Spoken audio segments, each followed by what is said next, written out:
Hey y'all, what's going on? My name is Krista.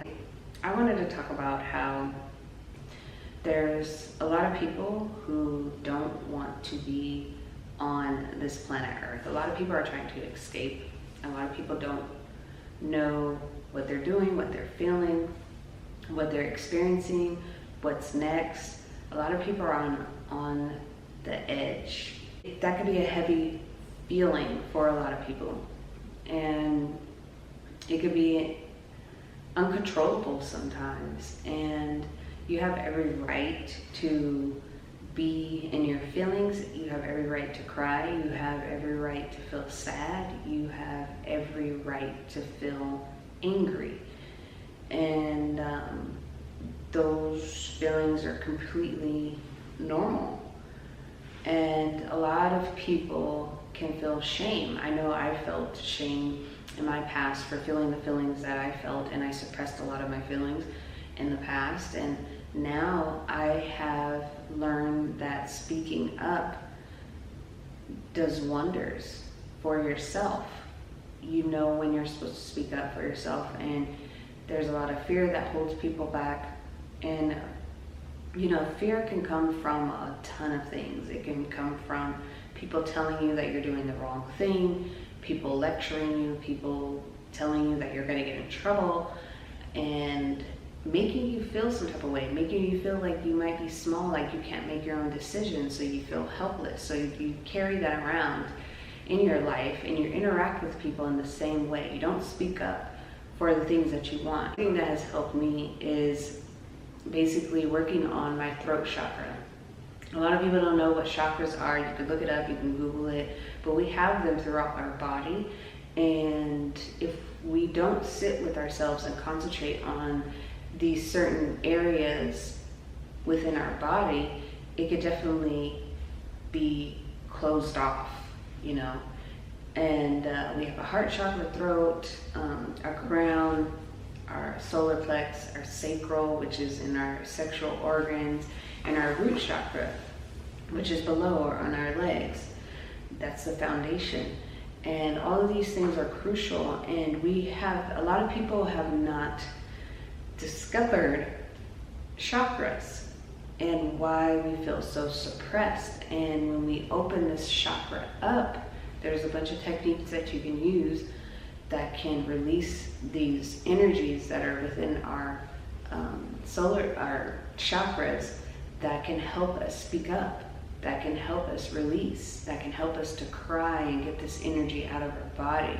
Because a lot of people hold a ton of energy within our body, and we interact with the world that way, and we don't understand why we're so angry and tense and mad. And you know, I see people driving all the time, and they're driving like mad people, and ready to run people off the road. And it's like they're angry about something else, because if you weren't angry about it, or you weren't tense, or you weren't feeling pressure or guilt, some people don't even recognize where it's coming from. They don't want to even know or question why they feel the feelings that they're feeling. So they interact with the world externally in a manic way. They take it out on others, you know, instead of sitting with yourself. So this can make people not want to be here, but they feel like what they're doing, or what they've been doing, and what they've been committing to over the years, and the beliefs that they have are working. And you're still frustrated. People are still mad. People are still frustrated. It's like, why is it that everything that you've been taught while you were growing up, why isn't it working? Why are you still frustrated? Why are you still angry? Why do we still have this heaviness within our souls? And because there's a limited experience that is being had. There's a limited of thinking and belief and self-awareness that is not being had. When I was growing up, I never heard in the Bible about the universe. I never talked about really energy. Never talked about the energy between masculine and femininity that's within us, no matter what gender you are. Never heard of these things. Never heard of the chakra points within the Bible. And when I discovered all of these things, and there's a reason why I discovered all of these things, and they're not demonic. A lot of people like to say, oh, that's, the devil, and you're gonna go to hell for this and that. And that's not true. People are discovering things because that is unique to them. That is making it closer to God in a different form. That is expanding them to see the world in a different way. So when you have a different type of expansion within your mind, you will be able to interact with yourself better. You will be able to interact with people better by seeing them in a different light, by seeing them and understanding them in a different form, by not taking things personally. So when we only stay right here with what we've been learning since we were younger, and it rolls over into our adulthood, and we're still experiencing the same things, but as adults, people are still in high school, it's still carrying over for some people, and no one's asking, like, why? Why does this keep happening? Why am I still around the same people? Do I want to be around these same people? Do I want to continue to have these same experiences? Why is everybody else having these different types of experiences and I'm not? Some people are more tapped into the universe than we think, even if they are religious. I've never heard of any religious person saying that they sit with themselves. All I ever really heard any religious person that I've encountered have said that they pray. So to me, what praying does, it still distracts us because we're having chatter in our mind, and we're not sitting with ourselves. We're praying to other people. We're praying that this happens to them, or they get out of this and they get out of that, which is distracting ourselves from us. We're worried about other people, and we're not supposed to be worried about other people. We need to allow people to go on their own journey. At the end of the day, we're still always going to be inside of our own bodies, right? So with religion, for me, it was great with whatever I learned, and I've always questioned the Bible because it wasn't clicking for me. Not to say that it's bad, because everybody has their way of connecting to God, because that's all of what we are all trying to do, is connect to God on some type of level.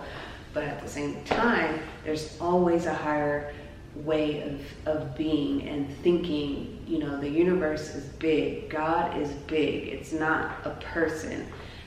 It's not, we can't even think. We don't even know, as people, we don't even know what God looks like. It's that big.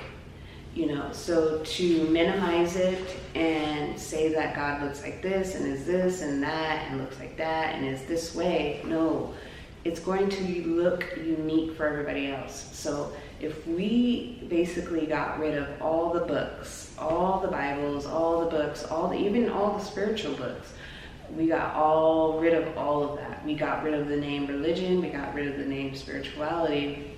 What would we have? We would still have ourselves. We would still have that connection with God. So does it matter to have these things? No, it doesn't. Because you are going to have your own unique experience with God, the way that it's supposed to look like for you.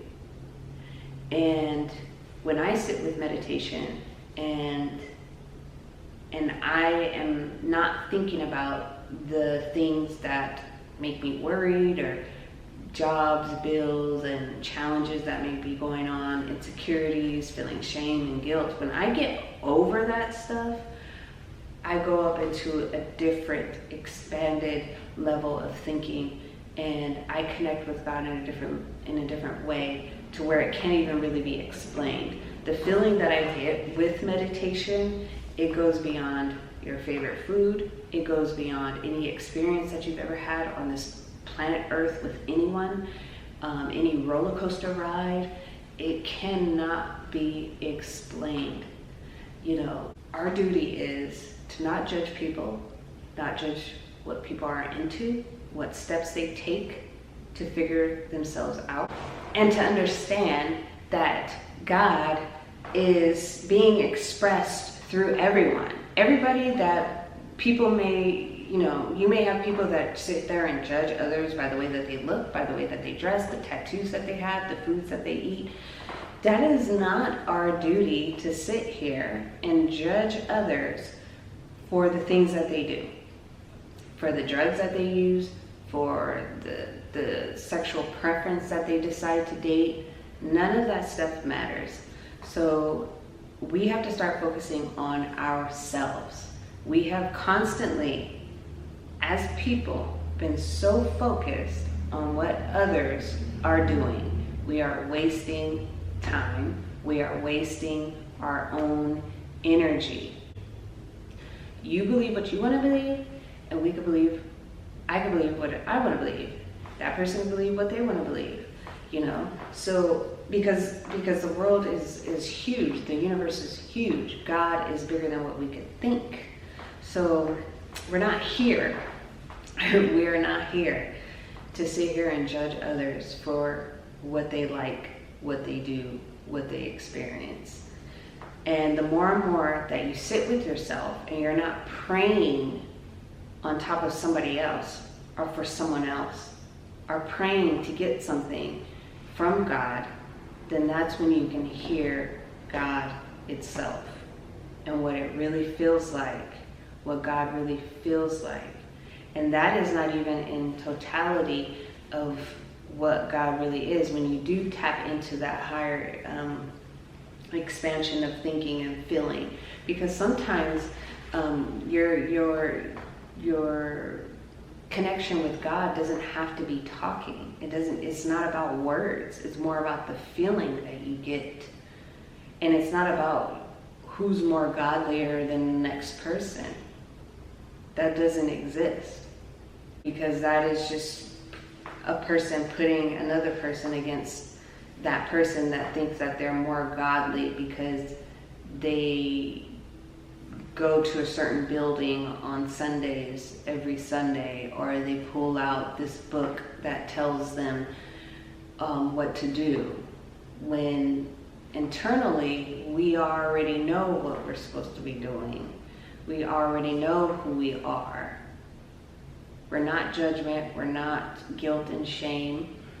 We're not to be made to feel bad of being who we are and what we look like and what we do like.